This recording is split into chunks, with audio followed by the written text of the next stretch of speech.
right, that just about does it for the news and business and sports. Now let's talk U.S. elections. My God, are you as confused as I am? Maybe Ambassador Kyle McCarter will help clear things in a little bit. What do you think? Are you as confused as we are? No, not quite confused. I think this is an election we're going to have to be patient to see what the outcome is. Yeah, that's what everyone's calling for, patience. Yeah. But it's messy. Reminds me of Tarakanithi. Well, no.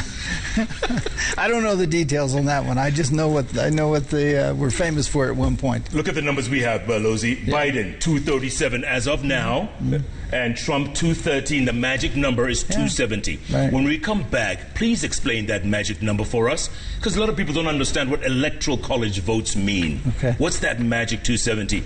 And is this it for Trump? We'll see. We'll see. By the way, thanks for the cufflinks, sir. Very nice. Ambassador Kyle McCarter is my guest on the bench tonight. Get ready. Keep tweeting at Koinange Jeff, at Citizen TV Kenya, the hashtag JKLive.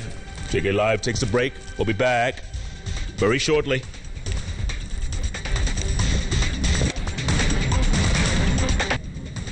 And welcome back to Jeff Koinange Live here at Citizen Television. We're here live with the U.S.'s top diplomat in Kenya, U.S. Ambassador Kyle McCarter. Belozi, good to see you. Nice to see you. Welcome, man. Tough night, huh? Yeah, it's exciting. At least say that. Yeah, okay, exciting, yes. And you know what? We're not going to know any results for quite a while. Let's just say that from the get-go. It's not, even though Biden has 237 out of 270, Trump right now, according to CNN, has 213. We're not going to know for a while, right? I don't think so. I think this is a matter of days. It could be a matter of weeks. There's going to be a legal process. This goes through. Every legal vote has to be counted. Now, I say that, and that an illegal vote should not be counted. And there's going to be a question as to what's legal and what's not. Yeah. And so that process is going to take some time, and we should be willing to wait to make sure that this is a fair election. And in the meantime, I think we have to be committed to peace. We have to be committed to just the legal process. And so I think it's going to take some time for that to happen. But also, have you been reading the Kenya election playbook from 2013 or 2017? What is this? It's going to take days or it's going to take weeks? What do you mean? Yeah, well, I mean, listen, it's not. There's no tactics to delay on purpose. Yeah, I think it's going to have to go through that legal process. I mean, you have to remember this is that process is starting at a local court, going to a state court, going to a federal court, and most likely the Supreme Court. And so it's going to take time. It's going to take time for that. Again, we have to get it right, and I believe we will get it right. Okay. Before the break, I asked you to explain this Electoral College vote, whatever it means, right? The magic number 270. Right. And why, after 130 plus million people have voted, why are we looking at that magic 270? What does that mean, Belozi? Because that's the majority out of the 538 electoral votes that is assigned by population to all of the states. You have to remember that the states are the ones that cast the vote for the president. The popular vote determines that whether that state is going to go to which candidate that's going to go to. And so that 270 is the tipping point of the 538. Biden 237. What if he gets Michigan? Okay, the contested states are Wisconsin, Michigan, Pennsylvania, Arizona, Nevada, and even possibly in Georgia as well. Yeah. If he gets to 270 with the numbers we're seeing right now, and he's declared the winner, and then I'm sure. Well, you can't. I can declare you the winner. Are you the winner? No, I don't think so. I mean, you can't just declare someone the winner. You have to actually go through that process of those votes being certified in the states, and they have to be legal. And so everybody gets caught up, I think, because the news networks say, well, they declared a winner here. The news networks don't declare winners. the election boards in the states declare the winners.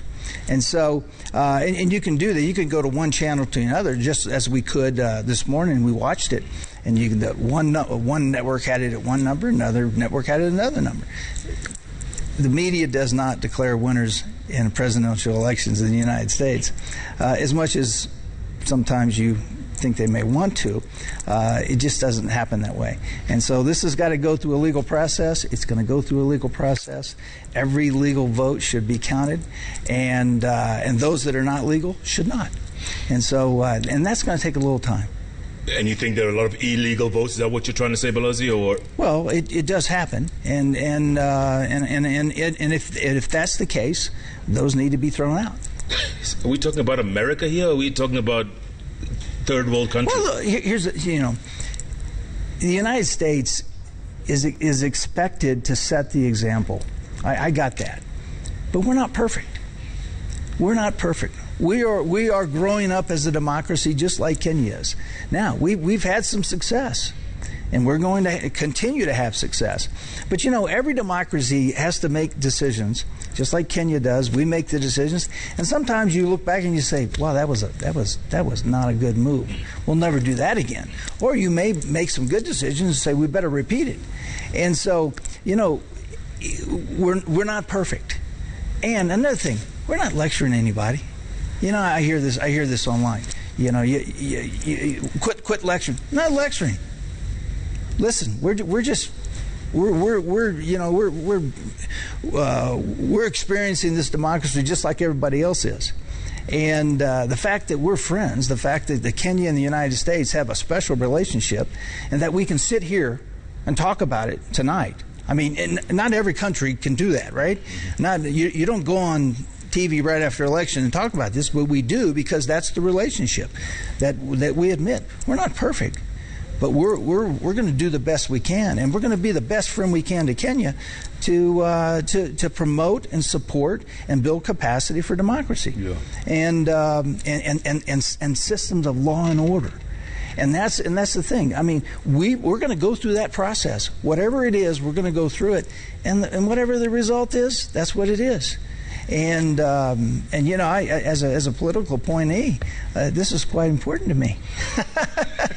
And so because I believe we have so many good things going on in this relationship with President Trump and President Kenyatta today. I mean, let's go to the free trade agreement. Mm-hmm. This was I mean, I sat in the office where President Trump said to Secretary of Commerce, "Bob, can you get this done?" And he said, "Yes, sir, we can." I mean, we've been on that pathway ever since. And it's moving, and it's moving forward, and we're doing well together. It's going to take some time. Hopefully we'll get it done by the end of next year. But the end result of that is going to be prosperity for the Wananchi in Kenya.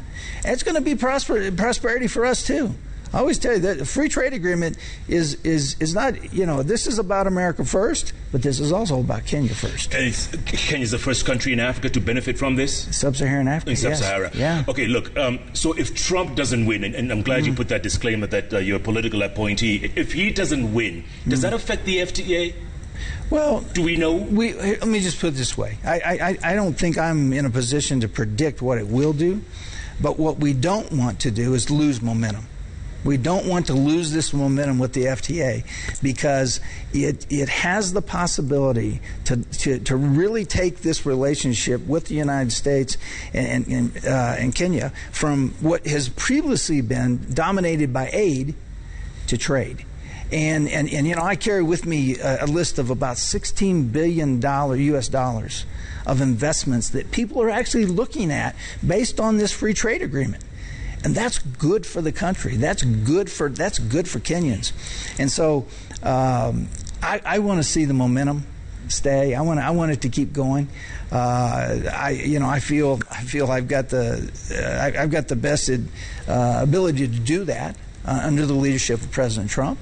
But I think I can't really predict that. I want that, though. I want that continued momentum for the good and the prosperity of both of our countries. Look, the last time you guys had a bit of an issue, a hiccup, was back in 2000. Remember? Hanging chads and all that stuff in Florida. this could be the mother of all hanging chads. I think this could just be. I mean, you gotta. It's at some point you gotta laugh. I mean, it's serious business, and it's going to be, like I said, it's going to be serious legal business. Yeah. But we have to. You know what? We have to. As I said this morning to a group, we just pray for peace. Pray for peace. Pray for a fair election. And let's just let it go through the process. You know, there was some people rioting last night, and I've been thinking, what are you rioting about? You don't even know. Yeah. I mean, if you know, let us know what's happening, because the rest of us really don't know. So what are you rioting, about? But we need peace, and the same thing as Kenya goes through these, into its next election. We want peace. We want the people to make a decision as to who their leadership is going to be, and then we both live with that. We live with who we choose. Kenya lives with who they choose. You know what, Pelosi, you mentioned a moment ago about living in peace, and also you guys being a democracy and still learning, and 244-year-old democracy. Yeah. And yes, it's not perfect, but you guys are good when your losers concede. Your losers are quick to concede. Yeah. Except this time. Right. No one wants to. President Trump doesn't want to concede. I mean, if Biden gets to nor would I concede to an election that I didn't think was legal. I mean, nor would I to a vote count that was possibly not legal. All we have to do is verify whether it's legal. That's all we have to do. And so we're going to go through that process and determine what the real votes are, and whatever the outcome is, I know he'll accept that. So some basic things. There's a date set for the election. There's a time that the polling place closes. You can't extend that. You can't say, listen, I need a few more votes. You can vote tomorrow as well. No one does that.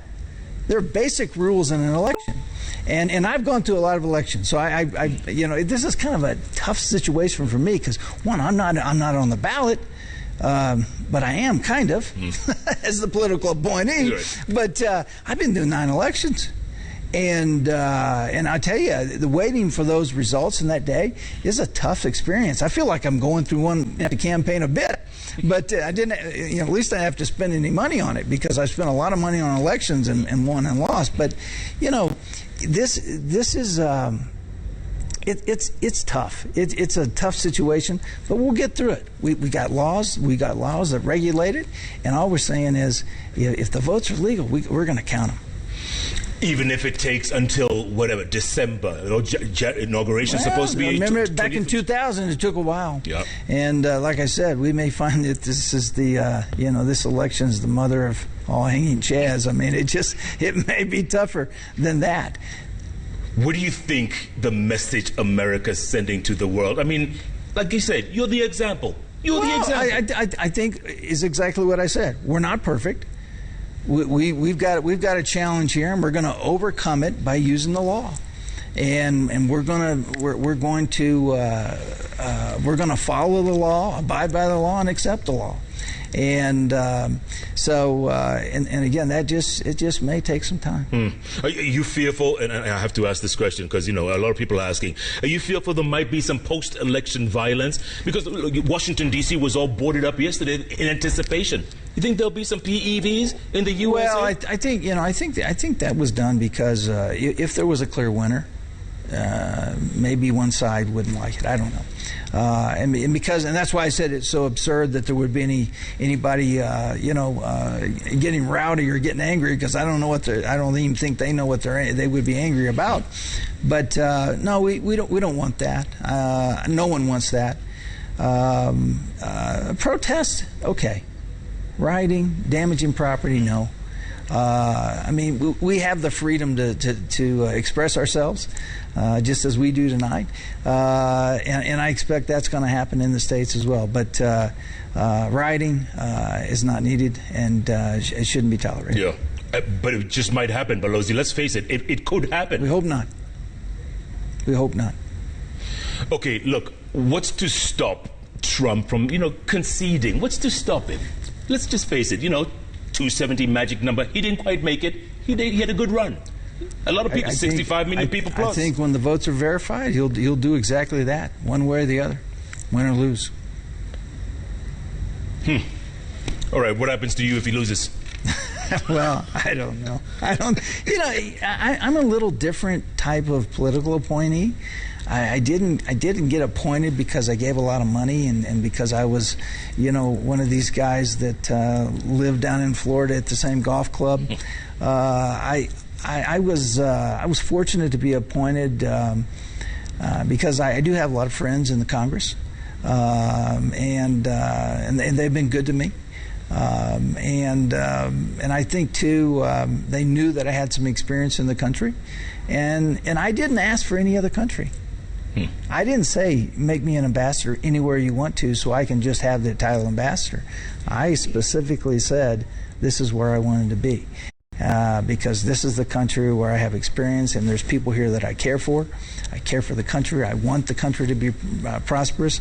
I want prosperity for all of those kids that Victoria and I raised and helped raise and sponsored and have lifted up, literally taking kids out of a ditch and raising them up in school and giving them an education. We want those kids, those same kids that have studied with us and we've helped, to have opportunity. And so that was my reasoning for asking to be an ambassador here. And so that hasn't changed. And so because that hasn't changed, we'll see what happens. And there's a place, if people don't know, there's a place in Tarakaniti named after your father, right? It's called Makata. Yeah, Makata, for lack of a better, McCarter, but Makata. Exactly. Right? Yeah. So what was your experience there? Tell us, those who don't know, how did you end up in Tarakaniti? Well, it was my father came in '84, and there was a drought, and there was a cholera epidemic, and he was a teacher at what is now the Methodist University, and he left and started helping, literally picking people off the roadside, and then he started bringing in food, bringing in dawa. And then 3 years later, I came and replaced him. Built a medical clinic there, and then we built a school, and then we built the children's home. So overall, all those many years, it's been something that we've poured ourselves into, and very, like I said, we're very happy. We're very proud of those young people that have grown up and have an opportunity. And here now, I have the opportunity to go right back to the FTA. I mean, there's no reason for Kenya to be just dependent on foreign aid. I mean, there's no reason for this. They have Kenya has everything that they need to be successful and be the leader for all of East Africa. And this FTA is going to create the ground rules for how we do business. I mean, we're just not going to do business the brown envelope way. We're not going to do that. Besides that, the Foreign Practices Act would put us in jail and fine us, millions of dollars. So this will lay the groundwork for how this 16 billion plus can be invested in Kenya and bring real prosperity to the Wananchi. There are critics who ask, what's the difference between the FTA, this free trade agreement, and what was there before? It's still there. AGOA. Africa Growth and Opportunities Act, AGOA. What's the difference? Well, AGOA was a one-way agreement. That was something that we offered Kenya, and they somewhat took advantage of. Not really. Didn't take advantage of a lot of it. And it's going to go away, 2025. So we want this FTA to supersede it. We want it to replace it, amplify it, and be in place when that goes away. And that's a two-way. That's how we help each other. And like I said, we think this will be the replica. This will be the pattern for what everybody else will want to do. And some people say, well, why Kenya? Because Kenya's special. I mean, we didn't choose the neighbors. We chose Kenya because there's a special relationship. And so that special relationship, I just want to see it keep going. I want to see the momentum going. Whoever's in office, I'd like to see that momentum for prosperity continue for Kenya. You think it's going to happen, though? You think it's going to happen, or is it going to be slowed down? Because obviously, when you talk about 16 billion US, That's a lot of money. Well, it'll be. Oh, is FTA going to happen? Oh, I believe so. I believe we're both sides are coming to the table, and we're hitting the benchmarks. And some discussions are going to be tougher than others.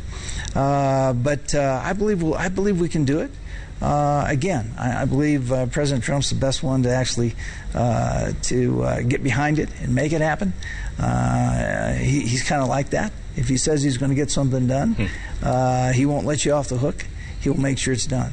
And so, obviously, it would be better for me if we just continue in this way. But other than that, you know what? It was quite the miracle that I got here. I'm sure that my exit plan at any time, whether it be in the near future or later on, will be taken care of. Yeah, and President Trump gets along quite well with President Kenyatta, don't they? So well, so well. It's a very unique relationship, and that's why I think we have so much potential because of that. Tell me something, Balozi. Someone once said, or told me the other day, Republican administrations deal a lot better with Kenya and Africa than Democratic administration. Is that true? And looking back, George W. Bush's PEPFAR, huge. $8.5 billion was invested in PEPFAR. Under the Republican administrations, the United States has invested more and had greater success. You're right. And I think this is just that next. I think this is the next story to the PEPFAR story, and where we save generations with that program. I mean, there are people alive today because of that, and I think this new effort to go from aid to trade will be a model that the rest of Africa will want to follow. Balozi, take your eye off the U.S. election for just a moment and come back to ours. Present situation, the Building Bridges Initiative, BBI. Your thoughts about that? Well, here's the thing. This is really not. It's not my decision. It's not the United States' decision. This is a conversation that Kenya has to have as to what the future is going to look like for them, how they're going to modify the Constitution, if so, how they're going to amend that via referendum or however they do it. We support Kenya having the conversation. It's not for me to pick and choose what part of BBI I like, I don't like. I don't get a vote, and I really don't want to vote. But we support Kenyans. BBI becoming the voice of the Kenyan people, and not just the voice of politicians. And I think that's where, and if that's the case, if that happens, I think it can be a good thing. Whatever whatever the people decide can be a good thing. Now, are they going to make a mistake like we've made mistakes before? Yeah, they will. But it'll be something the Kenyan people own and can look at and decide whether they change it in the future. What was it you said at Bomas the other day? Did you say there's a fear that it might be hijacked or so? What did you say at Bomas? Yeah, I said we shouldn't allow the politicians to hijack the conversation. And a lot of times when I say I support the conversation of BBI, they say, "Oh, you're for BBI, therefore you're in this political camp." That's not true. That's not true at all. We want the people's voice to be heard, and if the people's voice is heard, we think it'll be good for Kenya. Even if it means distributing power in the executive. You know, because that's what some people say. Oh, it's about you got a prime minister, a president, two deputies, deputy prime ministers. Is that what it turns out to be? It looks. I mean, that's what's there. I mean, that's what's being proposed. Whether that actually happens, we'll see. I don't know whether it will or not. Yeah. Again, it's not for us to orchestrate. It's not for the United States to orchestrate how Kenya goes forward and as they grow up in their democracy. We can support. We will go and walk side by side, building capacity as a democracy, taking Kenya down that pathway from aid to trade and becoming self-reliant. We're going to do that. But as to the citizens make that decision, not not the United States. We're guests. I'm a guest here. As much as I love Kenya, I'm still a guest here. And it's really for the people to decide. But you don't want the people's voice to be drowned out by a lot of political kelele. Yeah. But let's face it, the handshake was a good thing. Anything that brings peace is a good thing, and I think that's and obviously we were involved in that. Mm-hmm. And you know, if you said again today, would you be involved in helping to bring peace in a tumultuous time, a tumultuous political time? I would. Now, whatever decisions you make, those are your decisions. But whatever we can do to bring peace, we'll do that. You know, Balozi, maybe you guys could use a handshake on your end. Yeah, that's been said, but I think this is a philosophical divide here. This is not just personalities. Although President Trump has a very unique personality, and but I'll tell you, I mean, he what was offered in this election were two very different roads to go down for the country, very, very different. And I really do believe that President Trump has offered, and he's acted. He's doing exactly what he said he would do. And as coming from as a politician, I probably lost some elections because I didn't act like a politician. And I just talked about what really needed to be talked about, and I said what I thought people needed to hear, and I spoke for what people were saying. And the politicians, they don't take this lightly, and they spend a lot of money against you. And I think that's the difference here. President Trump's not a politician, and he has gotten a lot done. And what was offered was two ways of doing things. It's not just about personalities, and so. The people of the United States are going to get to choose. Absolutely. But if I could just say one thing, if he had just chosen to listen just once to the experts or the scientists when it came to Corona or COVID-19, if he had just chosen to listen, because now... Oh, no, I think he did. And I think he... With 100,000 COVID positive... Listen, it's obvious we've been hit harder than anybody. And we've had a greater challenge than anybody. But he acted quickly, and he has put in motion the PPEs, the manufacturing, so much so that he geared up manufacturing on ventilators so quickly and in such enormous capacity that now they're coming to Kenya. Below 230,000 deaths. Well, listen, one death is awful.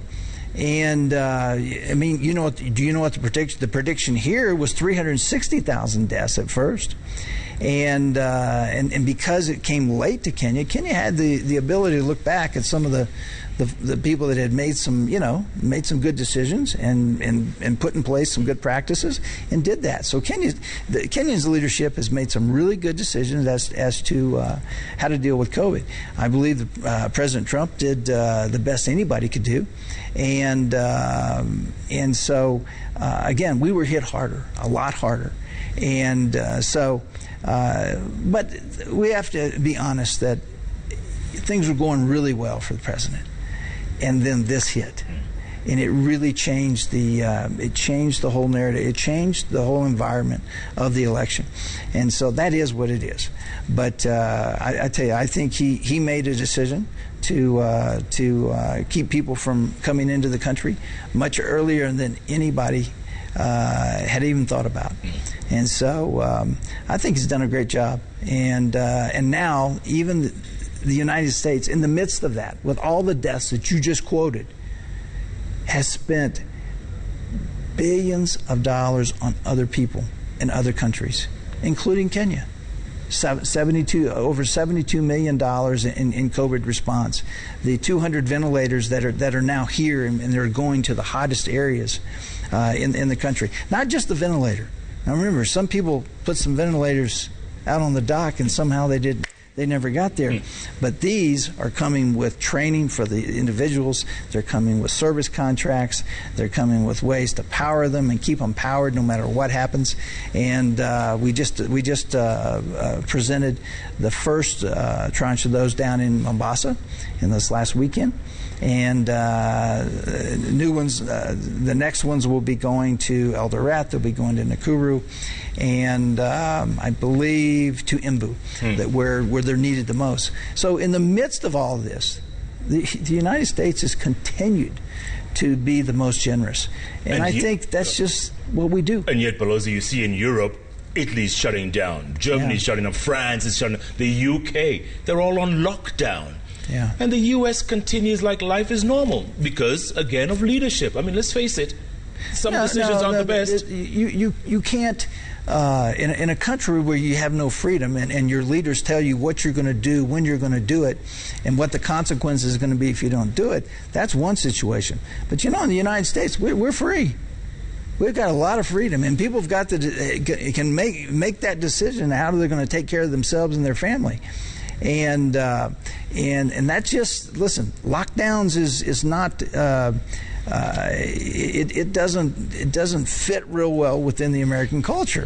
And I remember the first night in Kenya on the Likoni Ferry, Friday night. That didn't go real well. Now Saturday night was better because people said, "Wow, we don't like that. We don't like the way that happened."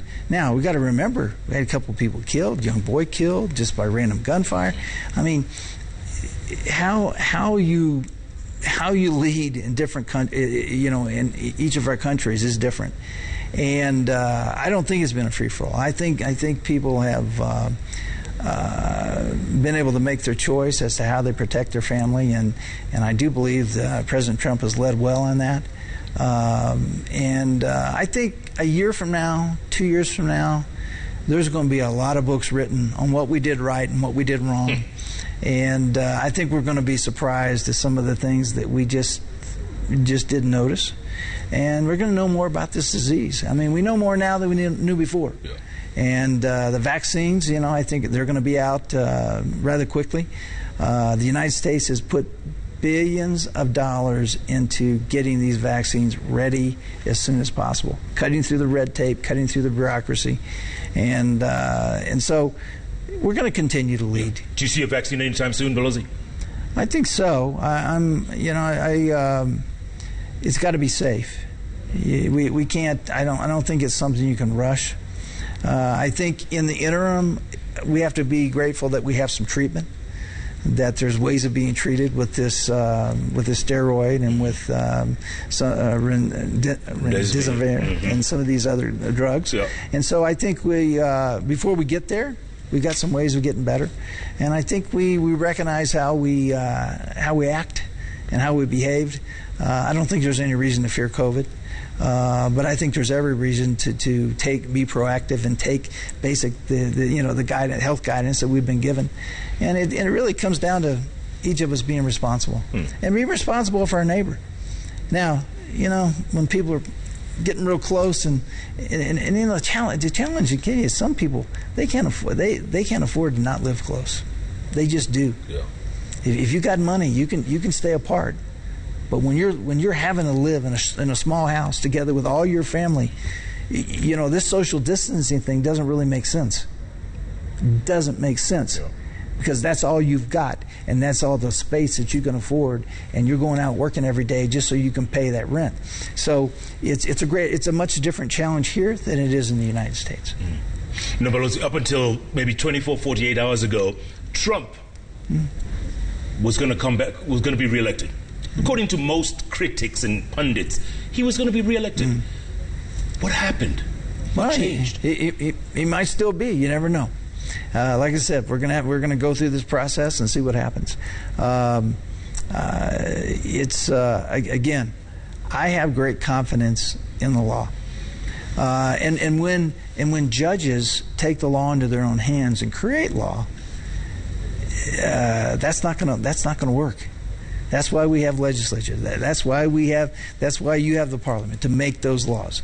Judges can't make the law. And you can't have secretaries of state in the states that say, now we're just going to do things a little differently. No, that has to go through a process. And that's what we're going to see. That's what's going to play out.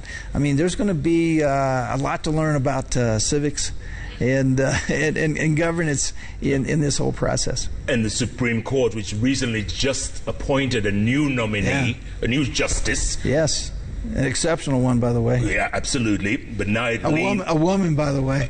A woman and exceptional. A mom, by the way. A Republican, by the way. Well, yeah, the one that follows the Constitution. And I think those are great things, but it's true though. Young girls have got somebody to look up to, and so I think she'll do a great job. And the law is she has to interpret she has to abide by that Constitution and make those decisions. These are not political decisions, and so I guess I have that confidence that we have the law and we're going to abide by the law. And if somebody stepped out of line and tried to create a law without going through the legislature, that's not going to apply. And again, we may not get it all right, but we're going to get better. And the United States knows that people are watching. I do read responses on Twitter, and I said, shame, you should be ashamed. I'm not ashamed. I'm not ashamed of my country, like I know you're not ashamed of your country, and I'm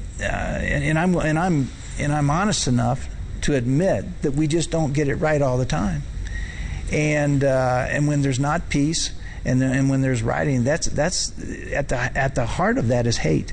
At the heart of that is not love. It's not taking care of your neighbor, and that really, there's no excuse for that. And so I think the United States is willing to admit we're going to get better, and this whole election process is going to be our next challenge. Yeah, like you said, the mother of all hanging chads. But let's take a look at some tweets, if we will, if you don't mind. Julius Wambua says, ask U.S. Ambassador if he has voted or the U.S. doesn't have diaspora voting process like Kenya. Of course we voted. Absentee. Yeah, I voted. I obviously I voted for the gentleman who may be the ambassador to Kenya. That's pretty obvious. That's pretty obvious. Yeah. Harmonic Abbas says, what's your comment on Trump's declaration that he has already won the election without the electoral votes counting or not concluded? Is this not contrary to what the U.S. stands for in terms of democracy and transparency in the ballot? No, I think what President Trump saw was that he was leading, and then all of a sudden, it wasn't just a trend. It looked apparently like there was a dumping of votes. That none went to him. And I think you have to, when you see something like that, you say something might be irregular. And so I think he's asking the question like I would if it was my election.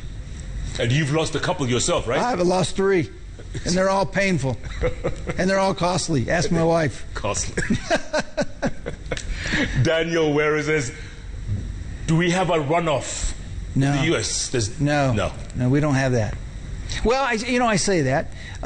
Some states, you got to remember, every state has their election, has their own IEBC. That's right, exactly. And so in fact, there will be a runoff, I believe, in Georgia, in the Senate. No, I'm sorry, Arizona in the Senate. In the Senate. No, but there's one. One state has that.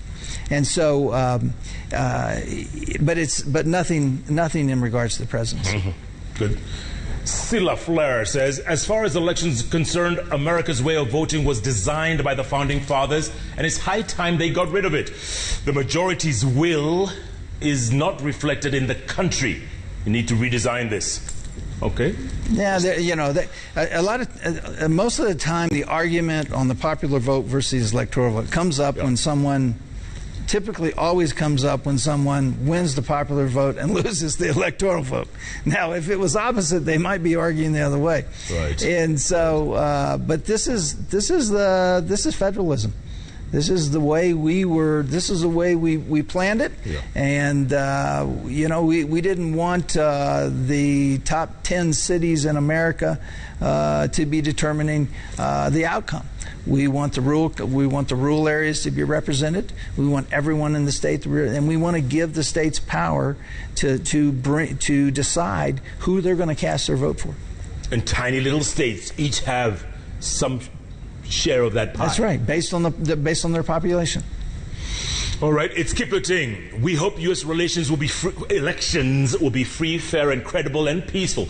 U.S. is an important Kenya trade partner. Having peaceful political environment is good for social, economic, and political prosperity. Absolutely. I guess it is, Kipling. Maybe we should send some peacekeepers. Bonnie Bon. His Excellency Kyle McCarter has nurtured me in many ways. If this tweet reaches him, let him know I'm happy to hear his perspective of BBI. What will happen if Trump loses? Is there a possibility of violence? Bonnie Bon? I hope. We hope there's no violence. It's just, again, we just need to pray for peace and do everything we can to follow the law and be patient. Yeah. We have to have the confidence that the law is there for a reason, and we're committed to abiding by it. Both sides are, and whatever the outcome, it is. You worried, Pelosi? Are you worried? I'm not worried. No, I'm not worried. I just, this is, as we grow up as individuals, we grow up as families. Sometimes you get some tough times, but you get through it. I think our country will get through this. We will still be a country at the end of this, just as Kenya will still be a country at the end of their next election. And but we're going to do everything we can to make it fair and make it peaceful. Yeah. Not only people around the country, but particularly Tharaka Nithi. Yeah. I'm sure there's a shout out there to the people. What do you tell your people out there? Your home people?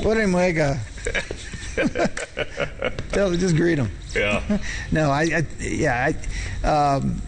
I'm fortunate to be in this situation, and even during a challenging time like this, I think we just have to stay positive. And even on Twitter, I try to stay positive. I don't tolerate people bad mouthing my president, because I only say positive things about Kenya's president. And if I see something I don't like, I just shut up. And so I just think we've got to be positive. We got to understand that we're going to make a mistake once in a while, but we'll go forward. And I think the United States and Kenya will be some of that friendship will last. It will last over time, and the result of it is going to be prosperity for both of us. Pelosi, I love your positivity, if you will. Yeah. Thanks for coming on the show for having me on this day when we still don't know who the next president of the United States is. We'll get through it. Hey, look at you. You say that so casually. We will. If it was here. Haki yetu. Good to see you, Pelosi. Thanks for your time, man. Yeah, thank you. Appreciate that. All right, folks, you heard it from the U.S.'s top diplomat in Kenya, Ambassador Kyle McCarter. We still don't know who the next U.S. president is going to be, but Ambassador says here, stay calm. Yeah. We'll get over this. That's it. Who are we to question after where we've come from? Thanks so much for joining us tonight, folks. Remember, every Wednesday, it's all about those three letters on the keyboard that follow each other. JKL, right here at Citizen Television. Keep tweeting at Koinange Jeff at Citizen TV Kenya, the hashtag JKLive. Good night, good luck, and God bless the USA. Thanks for listening.